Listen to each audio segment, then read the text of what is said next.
Çekersin.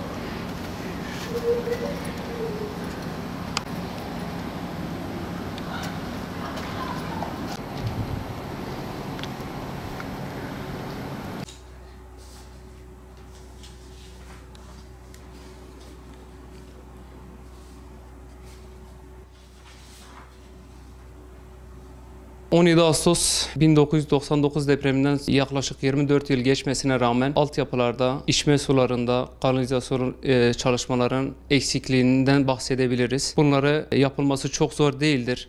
Vatandaşların, yerel yönetimlerin, merkezi yönetimlerin birlikte çalışmasıyla bu sıkıntılar giderilebilir. İstanbul'da Kumburgaz fay hattı üzerinde ve Adalar fay hattı üzerinde yaklaşık 7.2'nin üzerinde yapılan çalışmalar, bunu 7.2'nin üzerinde bir deprem beklediğini söyleyebiliriz. Yapılan çalışmalar bunu göstermektedir. Yaklaşık 100 bin binanın, en az 100 bin binanın yıkılmasına sebebiyet vereceği, bu da yaklaşık 2,5 milyon insanın etkilenebileceği, zarar görebileceğinden bahsedebiliriz. Gereken dersler çıkarıldı mı derseniz, bence tamamen çıkarılmamıştır. Çünkü eksikliklerin olduğunu biliyoruz. Binaların denetlenmemesi, binaların depreme dayanıklı hale getirilmediğini bilmekteyiz. İstanbul olası bir depreme hazırlıklı olmasını biz de çok isterdik ama maalesef öyle bir şey söz konusu değil. Görebildiğimiz hazırlıklı olmadığını biliyoruz. Hangi ilçeleri etkilenecek? Özellikle